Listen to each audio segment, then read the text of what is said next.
What is something that is expensive but only owned by poor people? Debt. Single items of things that should be bought in bulk, like single rolls of toilet paper. Barely scraping by paycheck to paycheck means buying bulk is sometimes impossible. Samuel Vimes got it right. Take boots, for example. He earned $38 a month plus allowances. A really good pair of leather boots cost $50. But an affordable pair of boots, which were sort of okay for a season or two and then leaked like hell when the cardboard gave out, cost about $10. Those were the kind of boots Vimes always bought, and wore until the soles were so thin that he could tell where he was in Ankh-Morpork on a foggy night by the feel of the cobbles. But the thing was that good boots lasted for years and years. A man who could afford $50 had a pair of boots that'd still be keeping his feet dry in 10 years' time, while the poor man who could only afford cheap boots would have spent $100 on boots in the same time and would still have wet feet. Dental problems. Those impacted wisdom teeth are hella expensive. Being poor is very expensive. Rent to own. Spoiler, you never quite own it. Places like errands just make me mad. It seems like you're getting a good deal, but you aren't. You're paying like twice as much for an ITE, monsieur. Lottery tickets. Multiple cars that don't work. Payday loans. A lot of kids. The poor are often very fruitful. Sometimes it's the other way around. They'd be rich if they didn't have a lot of kids. Some of the families I know have incomes of like 200 to 250K or even more, but they just had 6 to 10 kids and sent them all to Catholic school. Designer handbags covered in the brand logo. Louis Vuitton, Louis Vuitton, Louis Vuitton, Louis Vuitton, Louis Vuitton, Louis Vuitton. Louis asterisk. Fuck, what the hell did I buy? A bag of regret. No. Louis Vuitton is the joke. Well, at my job there are a few people who I'm aware of their salary. They make around $25,000 a year after taxes. One of them somehow has a lifted Ford Raptor that I hear is like $50,000. He recently acquired a motorcycle too. He probably thinks it's cool, but he's likely eating the dirt off his tires because he can't afford anything else but those payments and insurance. Sounds like he has 2 jobs or doesn't pay for his housing. I'm sure he doesn't have another job. I am pretty sure he lives with his GF at her parents' house though. So that's probably it. Usually quickly preparable food items, they're usually more expensive than if I stuffed a bell pepper with rice and a small amount of minced meat and shoved it with the oven with tomato sauce. For example, simple recipes with low ingredient counts are normally very cheap and delicious. They do, however, take time to make. Time some people might not have because they have to work in order to finance the time they spend sleeping. Having a slow cooker and an Instapot helped me save money on food during college.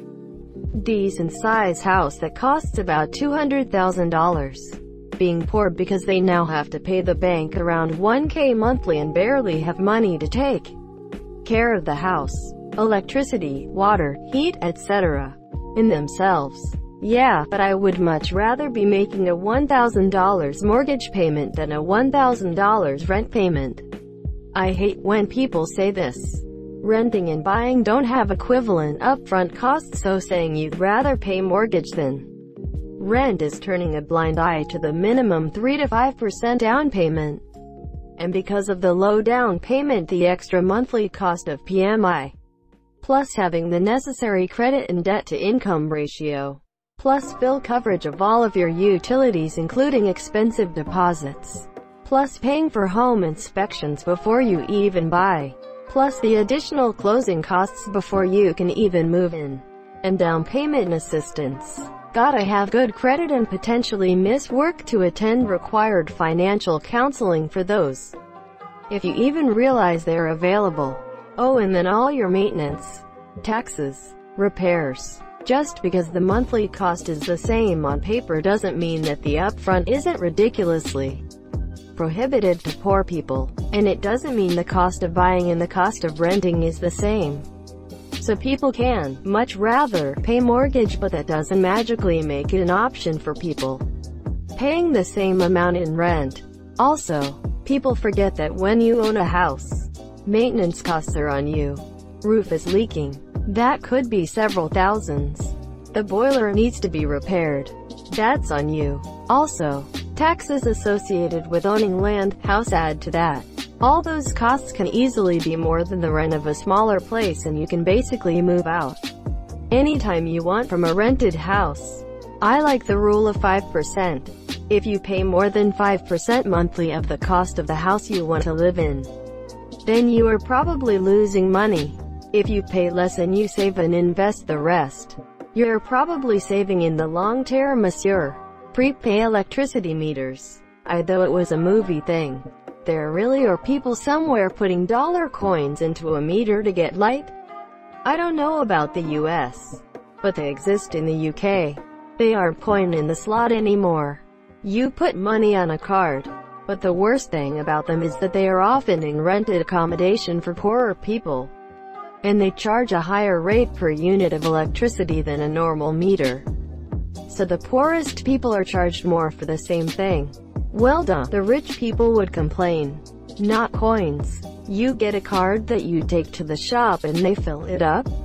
Currently spending $270 per year on an electric gas meter, making them significantly more expensive than unmetered utilities. Company is legally obligated to put us onto a monthly plan if we ask for it, but they won't, and poor people don't actually have rights, so yay for the poor tax. Oh, excessive amount of anything. Like Jordans. Like $200 to $300 shoes. Did an eviction once and the guy had about 100 boxes of them. Hospitalization bills. Depends on the country though. Shopping carts. This is funny in a sea of sadness. Cigarettes. Payday loans. Crazy, ridiculous high interest rates. Student loans. I know lots of decently well-off people with student loans. It's smarter to take out student loans if there's no interest until you graduate than use your own money. Cigarettes. Expensive as fuck in Australia. Spinning rims on cars. Slabs. It's hood rich and they spend so much more on straps, candy coats, and clean AF interiors. Looks dope, but I don't care for cars that much to own one, and I'm not from Houston.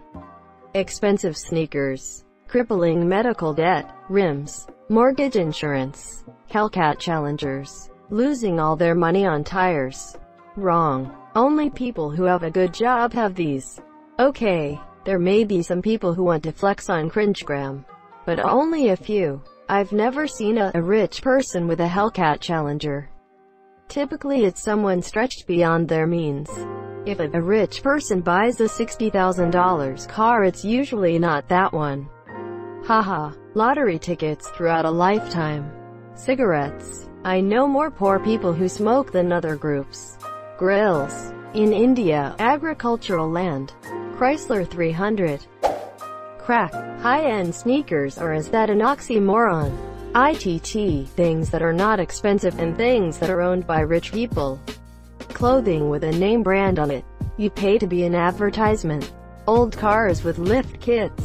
Accumulated college loans and expenses, especially by families struggling to finance a higher education for their children. Really fat gold necklaces. Pickup trucks. I mean, yeah, there are Lincoln pickups etc., but in general they are not the go-to for rich people. They're in Texas. Live in Midwest. The way you know we're in the nice part of town is that the pickup trucks triple and go from old and clearly used to brand new. Fellow Texan, these guys don't know. $40,000 for a pickup. Not if you're a player. Try $60,000. According to Freakonomics, the most popular vehicle driven by millionaires is a Ford -150. They're the go-to for a certain niche of rich people. You're not serious? Pickups are the most expensive vehicles now. There are no new Lincoln pickups. The most expensive non-luxury branded vehicles, yes. And what better way to get poor or stay poor than a rapidly depreciating asset? The first thing that people who can't afford to buy anything buy is a pickup truck. I'm not talking about people who do work out of them here. They seem to be the minority anymore. A hard life, payday loans, massage chairs, taxi rides, prison debts. Like what? Payday loans. Most poor people are so poor all they have is money. Large family. Why do I feel that this is some riddle? PMI. Kitted up old banger cars. Cigarettes. Payday loans. 20-inch rims lol. Student debt. Thank you so much for watching and have a good day.